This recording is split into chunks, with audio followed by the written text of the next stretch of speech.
बारिश की पहली बूंदें जंगल में गिरने लगी थी। हर तरफ हरियाली थी, लेकिन एक पुराने नीम के पेड़ पर बने घोंसले में दो नन्हे बच्चे कुकू और गुड़िया भूख से बिलख रहे थे। मम्मा, बहुत भूख लगी है, पेट में कुछ नहीं है। मम्मा, कुछ लाओ ना, हम और नहीं सह सकते। रानो चिड़िया उनकी माँ घोंसले के कोने में बैठी थी। उसके पंख भींगे हुए थे। उसने बच्चों को भीगने से बचाया, पर अब पेट कैसे भरे? हे भगवान, क्या करूं? बारिश शुरू हो चुकी है, लेकिन मेरे बच्चों का रोना मुझसे देखा नहीं जाता। रानो ने बच्चों को प्यार से देखा, पंखों से ढका और कहा, सुनो मेरे बच्चों, मैं अभी कुछ खाने को लाती हूँ, चाहे बारिश हो या तूफान, लेकिन जब तक मैं लौटूं घोंसले से बाहर झांकना भी मत। कुकू और गुड़िया ने सिर हिलाया और रानो तेजी से उड़ गई। कुकू बार बार गर्दन बाहर निकाल कर देखता। गुड़िया, ये ऊपर से टप टप गिरने वाला क्या है? कोई रो रहा है क्या? अभी बुद्धू, ये बारिश है, आसमान बरस रहा है। मम्मा ने कहा था ना, बिजली चमके तो घोंसले समेत भस्म हो जाओगे। कुकू सहम गया। पानी की बौछारें अब घोंसले तक आने लगी थीं। दोनों कांपने लगे। गुड़िया, मम्मा कब आएगी? भूख भी है, डर भी। मम्मा ने कहा था, जब तक ना आए चुपचाप बैठे रहना। डर से बड़ा शिकारी कोई नहीं होता। रानो चिड़िया को कुछ गेहूं के दाने मिले, लेकिन बारिश इतनी तेज थी कि उड़ना मुश्किल हो गया। एक डाल पर रुकना पड़ा। हे राम, बच्चे अकेले हैं, घोंसला खुला है, बारिश बढ़ती जा रही है। तभी पास की डाली पर मिट्ठू तोता उतरता है। अरे रानो बहन, तू यहाँ क्या कर रही है इस तूफान में? क्या करूं, उड़ नहीं पा रही, बच्चे अकेले हैं। बहन, कल एक सांप ने कबूतर बहन के घोंसले पर हमला किया, 2 बच्चों को निगल गया। हम चीखे, लेकिन देर हो चुकी थी। हे राम, मैं एक पल भी नहीं रुक सकती। जैसे ही रानो उड़ान भरती है, सामने 2 परछाइयाँ आ खड़ी होती हैं, कालू कौवा और भुल्ला चील। ओए चिड़िया रानी, बारिश में गर्मा गर्म शिकार खुद चला आया। आज तो दावत है। रानो समझ जाती है, बल से नहीं बुद्धि से ही बच सकती है। तुम दोनों मुझे खाना चाहते हो, लेकिन सबसे ताकतवर ही मुझे खा सकता है, जो असली शिकारी हो। मैं सबसे खतरनाक हूँ। झूठ, मैं तुझे पहले चीर दूंगा। दोनों आपस में भिड़ जाते हैं, हवा में लहूलुहान होकर नीचे गिरते हैं। रानो फुर्ती से उड़कर निकल जाती है। कुकू और गुड़िया कांपते बैठे हैं। बारिश थम चुकी है, लेकिन डर अब भी है। तभी रानो लौटती है। मम्मा, आप आ गई? मम्मा, बहुत डर लगा, बिजली भी चमक रही थी। बेटा, बहादुरी डर के बाद भी टिके रहना है। तुम दोनों ने मम्मा का वादा निभाया। रानो ने पंखों में छुपाए गेहूं के दानों से स्वादिष्ट खाना बनाया। बच्चों ने तृप्त होकर खाया। अगली सुबह गुड़िया घबरा कर उठती है। मम्मा, कुकू की आंखें आधी खुली है और उसका शरीर जल रहा है। हे भगवान, बुखार इतना तेज! अगली रात गुड़िया को भी बुखार चढ़ जाता है। अब ये क्या परीक्षा है मेरी? भूख से बचाए, शिकारी से बचाए, अब बीमारी से। रानो सुबह ही मिट्ठू के पास जाती है। मिट्ठू, कोई उपाय बता, मेरे बच्चे तप रहे हैं। डॉक्टर जेरी चूहा है जंगल के पार, बहुत ज्ञानी है। दोनों डॉक्टर के पास जाते हैं। ये साधारण बुखार नहीं है, वायरल है। अगर शरीर ने साथ दिया तो दवा काम करेगी, लेकिन कोई गारंटी नहीं। तुम दवा दो, उम्मीद मेरी ममता देगी। रानो उड़ती है शांत शिखर की ओर, जंगल का सबसे पवित्र स्थान। मैं तुझसे लड़ने आई हूँ। एक माँ की ममता को मत आजमा। अगर न्याय बाकी है तो मेरे बच्चों को लौटा दे। तभी हवा थम जाती है। एक आवाज आती है, जाओ, अब देखो। अगली सुबह, मम्मा, पानी दो, होठ सूख रहे हैं। अब कुछ अच्छा लग रहा है, बुखार कम हो गया। मेरे लाल, तुमने मेरी पुकार सुन ली। धन्यवाद है ब्रह्मांड। अगली सुबह, अब हम उड़ना सीखेंगे मम्मा, अब किसी से नहीं डरेंगे। रानो आसमान की ओर देखकर बोलती है, तुम दोनों बच गए। अब इस दुनिया को दिखाओ कि माँ की ममता क्या कर सकती है। तीनों उड़ान भरते हैं सूरज की पहली किरणों के साथ। इस तरह बारिश के कहर से एक माँ की ममता जीत गई। जंगल में घंघोर बारिश हो रही थी और भूखी टुनटुनी चिड़िया अपने घोंसले में अपने बच्चों के साथ बैठी थी। टुनटुनी पंखों से बच्चों को ढकते हुए कहती है, सुनहरी, कुकू, आंखें मत बंद करो बेटा, माँ अभी कुछ इंतजाम करती है। ये बारिश बस कुछ ही देर में रुक जाएगी। मम्मा बहुत ठंड है और भूख भी। माँ, हम हर साल बारिश में ऐसे ही क्यों भीगते रहते हैं? हमारा अपना घर क्यों नहीं होता? टुनटुनी चिड़िया की आंखें भर आती हैं, लेकिन वो मुस्कुराने की कोशिश करती है। बस बेटा, थोड़ा और इंतजार, तुम्हारी माँ हार मानने वालों में से नहीं है। वहीं दूसरी तरफ कालू कौवा अपने आलीशान घोंसले में बैठा हुआ था। देखो तो जरा, फिर वही टुनटुनी हर साल बारिश आते ही भीगी पड़ी रहती है। हरिया तोता नाराज होकर बोलता है, कालू थोड़ी शर्म करो, उसने तो तुमसे बस थोड़ी मदद ही मांगी थी। मदद? अगर मैं हर भूखी चिड़िया को खाना देने लग जाऊं, तो मेरा भुट्टा स्टॉल तो बंद हो जाएगा। कालू, तुम समझ नहीं सकते एक माँ की मजबूरी क्या होती है।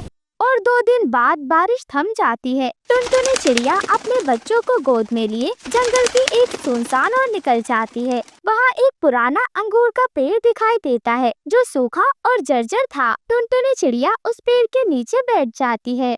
हे भगवान, अब तो कुछ कर दो, बच्चों की सांसें भी अब भारी लग रही हैं। तभी अचानक पेड़ की लताओं में अचानक हरियाली आ जाती है। एक बूढ़ी सी आवाज तभी वहाँ पर सुनाई देती है, टुनटुनी बेटा, तुमने मेरी परछाई में बच्चों को छिपाया और बिना मांगे तनों से पानी पोंछा।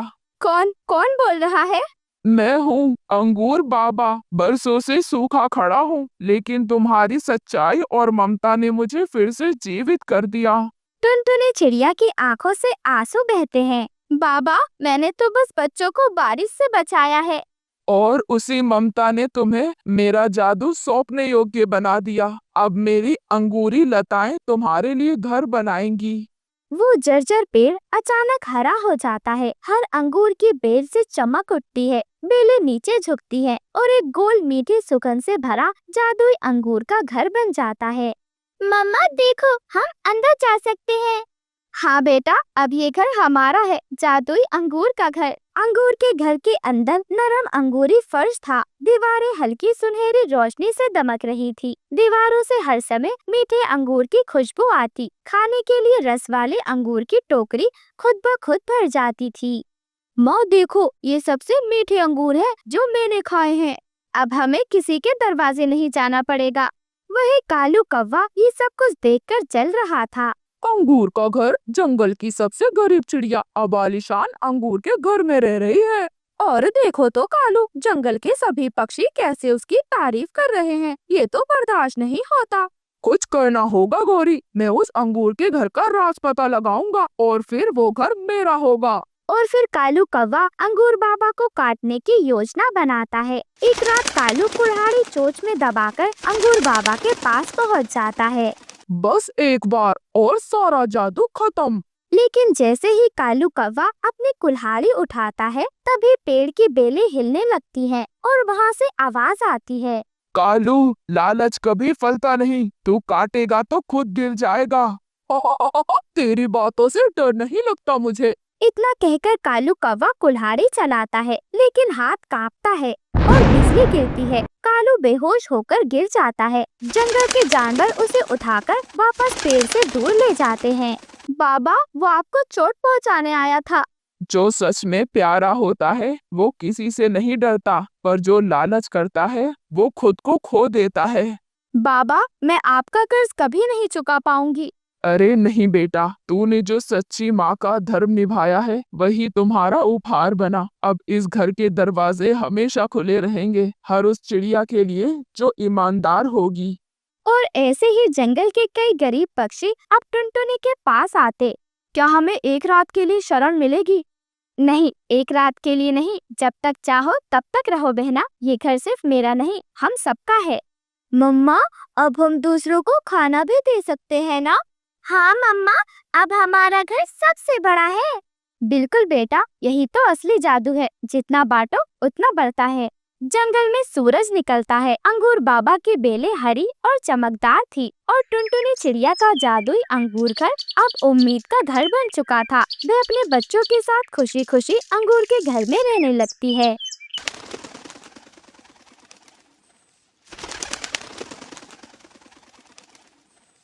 बहुत समय पहले टुनटुनी चिड़िया अपनी छोटी बहन पिंकी चिड़िया के साथ रहती थी। वो दोनों एक जंगल के किनारे लकड़ी काटती थी और उसको बेचकर अपनी रोजी रोटी कमाती थी।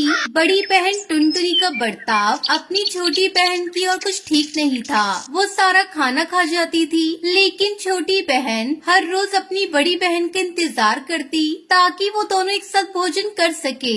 एक दिन टुनटुनी चिड़िया जंगल के अंदर कुछ लकड़ी काट निकली गई। जैसे ही वो एक एक करके पेड़ काटती गई, अचानक से एक जादुई पेड़ के पास आ गई और उस पेड़ पर चढ़ गई और उसकी डालियों को काटने के लिए तैयार हुई। पेड़ ने देखा कि वो उसे काटने वाली थी। अरे ये चिड़िया तो मुझे काटने वाली है, कैसे भी करके मुझे इसे रोकना होगा वरना ये मुझे मार देगी।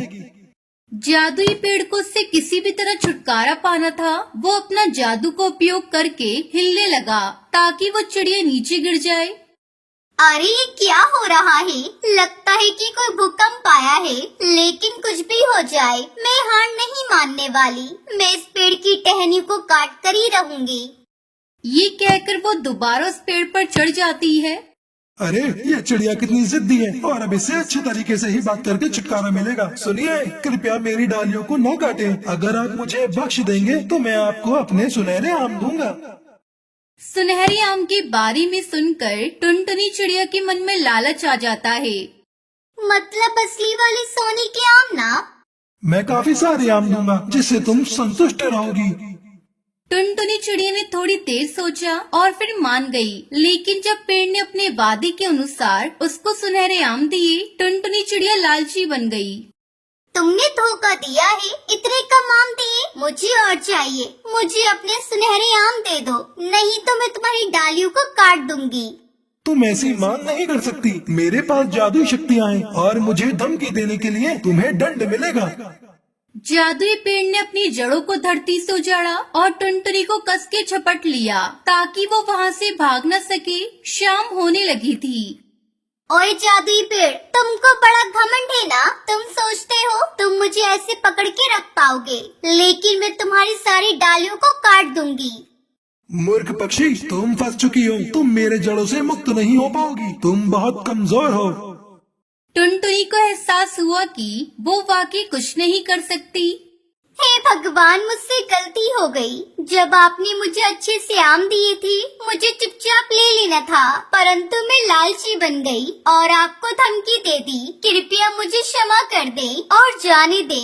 मैं आपको कभी तंग नहीं करूंगी। मुझे आपके सुनहरे आम भी नहीं चाहिए, बस मुझे जाने दे। मैंने भी तुमसे निवेदन किया था मेरी डालियों को न काटने के लिए, पर तुमने मेरी बात नहीं मानी ना। अब मैं क्यों मानूं? कुछ देर बाद पिंकी चिड़िया अपनी बड़ी बहन टुनटुनी चिड़िया के लिए परेशान हो गई और उसे ढूंढने निकली। आखिर में उसने अपनी बहन को जड़ों में लपटा हुआ पाया। ये देखकर वो आश्चर्यचकित रह गई। जल्दी से उसे बचाने की कोशिश की। अरे दीदी, ये क्या हुआ? ये किसने किया? मैंने जो भी इस पेड़ के साथ किया वो बहुत गलत था और अब ये पेड़ मुझे क्षमा नहीं कर रहा है। पिंकी, तुमने जीवन भर मेरा बहुत ख्याल रखा। तुमने बहुत प्रेम और आदर से मुझे देखा, पर मैंने तुम्हारे साथ ऐसा कुछ नहीं किया। मैंने तुम्हारा ख्याल नहीं रखा और सारी अच्छी चीजें अपने लिए रखी। लालच में आकर इन सब के बावजूद तुमने मुझसे कभी सवाल नहीं किया और मेरा सम्मान करती गई। अगर मुझे जीने का दूसरा मौका मिलेगा तो मैं अपने आप को एक अच्छी बहन साबित करके ही रहूंगी। ओ महान जादुई पेड़, कृपया मेरी बहन को क्षमा कर दो। वो लालच में आ गई और अब उनको अपनी गलती का एहसास भी है। इनको जाने दो और हम आपको कभी परेशान नहीं करेंगे। तुम दोनों के बीच काफी प्रेम है और अपने परिवार का ध्यान रखना अच्छी बात है। मैं तुम्हारी बहन को जाने दूंगा, पर इसको अपना वादा पूरा करना पड़ेगा और तुम्हारा अच्छा ध्यान भी रखना पड़ेगा। धन्यवाद जादुई पेड़, मैं अपना वादा अवश्य पूरा करूंगी। जादुई पेड़ ने देखा कि टुनटुनी चिड़िया को सच में अपनी गलती का एहसास था और अपने सारे सुनहरे आम दोनों बहनों को सौंप दिए। अब टुनटुनी अपनी छोटी बहन पिंकी के साथ खुशी